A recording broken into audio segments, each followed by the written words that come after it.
Alex and I this morning had to run to the grocery store really quickly, come back so I could catch a conference call. So I didn't have time to make my normal coffee this morning, but I actually had a cold brew concentrate from Trader Joe's. I love their cold brew concentrate. It like really gets you going. I cut it with some of their oat milk, which I've actually never tried their oat milk before now, and it's not bad. Ollie wants to thank today's sponsor, which is the Farmer's Dog. Obviously what I put in my body is really important to me, and I love nourishing my body and eating healthy foods, but I am the same way for Ollie. I watched a documentary on the pet food industry and it's truly horrifying. So I actually found the Farmer's Dog a couple years ago when Ollie was going through all of his health issues for the first time. He was getting all these surgeries. I basically like took a look at his food and I was like, I cannot keep feeding you horrible byproduct processed foods. If you haven't heard of the Farmer's Dog, they are a fresh diet for your dogs. You just take a quiz online, super easy, enter in their breed, their weight, answer a couple questions about their lifestyle, their activity, and it'll put together a fresh custom diet for your dog.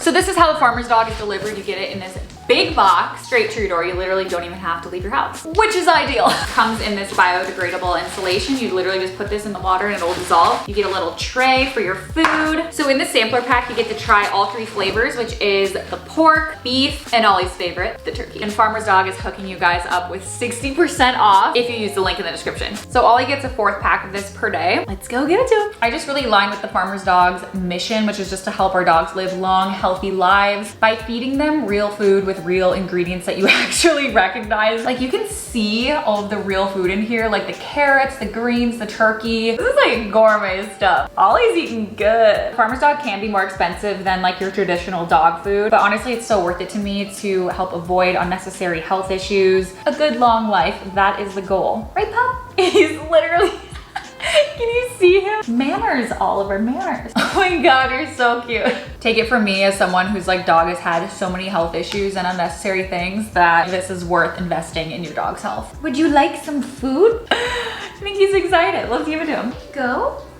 He would never do this with any other food that we tried before, whether it be wet food or dry food, but he loves this. Is it so good? You can't even like put your head up to thank me? His coat has gotten so much shinier and softer since we switched to the Farmer's Dog. Before it was like really dry and matted and it would get like so snarly. Safe to say Ollie loves it. I love it. I feel really good giving it to him. Yes, my dog is not vegan. I know some people will come to this video wondering that no, my dog has never been vegan. I don't have any plans to. I've been using it non-sponsored or partnering with them at all for about 1.5 years now, and I'm just now working with them, which is really cool. And again, if you want to try it, I have a 60% off discount code for you, which is pretty insane if you use the link in the description box below. So thank you so much to the Farmer's Dog for hooking us up. Mwah! We love you. Kiss.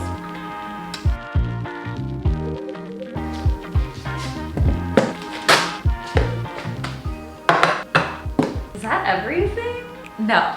No. Oh. Yum. Good morning to you. Usually for breakfast lately, I've been making either a smoothie bowl, like something just really fresh and yummy and light. A good protein smoothie just really like hits ya. My Vitamix is like the best thing that's ever happened to me. I just got banana in my hair. You can make your own like almond butter, oat milk. I've done that so many times. I need to do a little, I meant to do an IGTV once on how I make my oat milk because there is an art to it because it can easily get so slimy and so nasty. 1 banana, preferably ripe. To me, the art of a smoothie is having a really brown, spotty banana. This is not nearly ripe enough, but it's the ripest I have right now. Frozen mango chunks. You don't even need ice because this is basically like ice. Spinach. If you're not adding spinach to your smoothies, you're missing out because it's such an easy way to get some greens in and you don't even taste it. Yum. Fresh blueberries from the farmer's market. Spirulina has a lot of health benefits. It's so good, but it smells like fish. It comes from the sea. Luckily, when you put it in a smoothie and everything, like it doesn't taste or smell like fish. That would be so disgusting. Can you imagine? Plug your nose. Teaspoon-ish. Wow, I'm running out. Boop. Oh, I got a whiff. Oh, accidentally unplugged my nose. To make a smoothie, filling, you need to add a protein. I will add a scoop of vanilla protein powder. I'll link the one that I use down below. Some cinnamon or a lot of cinnamon. I'll also add a chunk of ginger. That fill her up with some water. Oh, I just forgot one ingredient. Lately I've been adding some of this Forager cashew milk yogurt. This is so good. Also, I found this yogurt is a really good substitute for sour cream, which I think I'm gonna use later because I think I'm making tacos.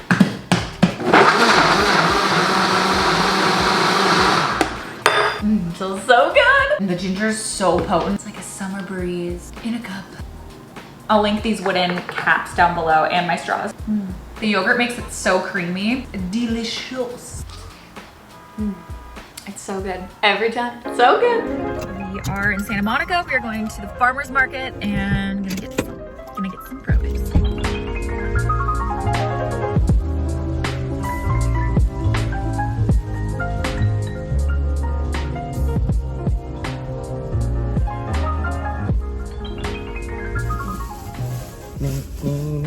Look at these berries. We called them white berries, but he's like, they're golden. Bon appetit. Wait, don't we have to like wash these first? Don't try this at home. A lot more tart. It's like more pesticides. Whoa. Holy shit, those blackberries. Glutes are good too. Oh my god, this is so juicy. Can't get over the taste of these. It kind of tastes like cake. So good. Look how cute these peppers are. We got some, is this basil? Yeah. Oh, it's definitely basil. Some green beans. And then we got a bunch of different tomatoes.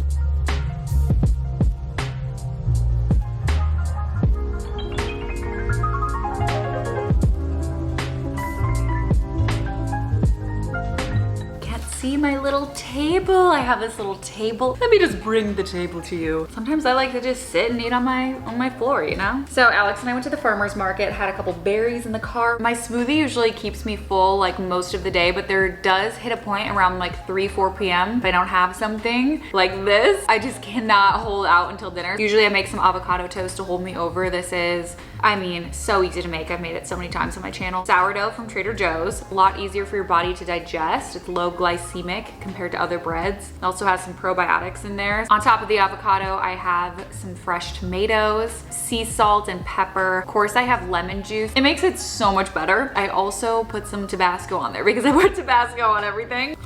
Will I ever get sick of avocado toast? I think that should be the title of my future memoir. Oh my gosh, I forgot to tell you. I started a virtual book club. Yeah, I'm pretty excited about this new endeavor. I never saw myself as a book club type, let alone hosting a book club. When lockdown started, I was like, I need a hobby. If you remember, I did a New Year's resolutions for 2020.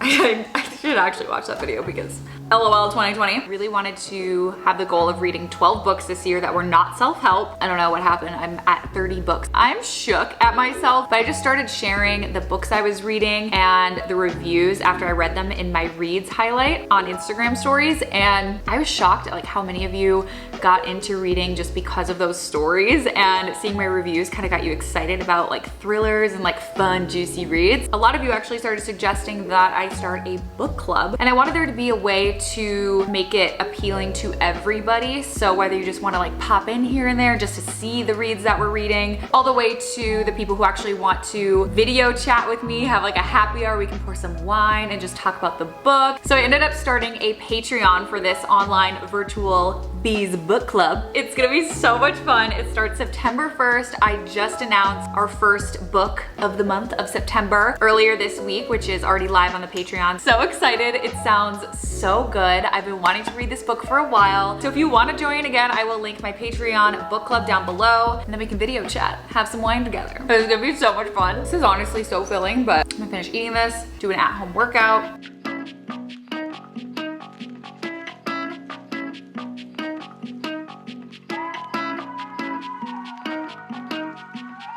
These cauliflower tacos are so easy. I buy the florets from Trader Joe's and just pour some olive oil and their taco seasoning mix all over as much as you want. You know, you can get crazy if you'd like. Mix that together and just pop it on some parchment paper. Ready for the oven. I pop these in at 450 degrees for 30 minutes and I flip halfway through. For toppings, I love this cabbage. Again, it's already packaged ready to go. Pour some lime juice over top and some sea salt and mix that together, and then you just let that sit. And I do this while everything's in the oven, so it's really easy. And you can top it with anything you want. I love pico de gallo, that cashew yogurt, some cilantro, and that's pretty much it. It's so easy. As soon as the cauliflower is all ready from the oven, it gets really crispy. It's so delicious. And I also cooked up some black beans to go on these as well. So got my protein, got all my veg, and you know, you just top it all up on a taco. You know what to do. Like literally takes 2 seconds and they're so good. Oh, I love tacos so much. I could eat them every single day. Like we're doing a mukbang. Do you remember when that was like the thing to do on YouTube? Like if you did anything else, no one cared. I'm not gonna lie, I had some of the cauliflower after it came out of the oven and it's so good. And this is like the easiest meal ever. Oh my gosh. The reason why I love these videos, making them or watching them, is because I just feel like it's so easy to get in a rut when you're cooking because you tend to eat just the same things over and over again, which I love. But at the same time, like it does get boring after a while and you kind of like lose the motivation to want to cook at home. But like this is so bomb. Normally I do corn tortillas, but I guess Alex threw those away. You can get literally everything for this and the whole day from Trader Joe's, but you could totally make a big batch of this, especially if you're doing a whole head of cauliflower, easily have leftovers. This cashew yogurt though, literally tastes like it would be sour cream. It's so weird. So yeah, I'm going to go finish eating this. I need to go catch up on Real Housewives of New York. And thank you again to the Farmer's Dog for partnering with me on this video. Don't forget to snatch up your 60% off discount. Right there. Right there. But I hope you guys enjoyed this What I Eat in a Day Summer Edition, and I will see you in my next one. Mwah!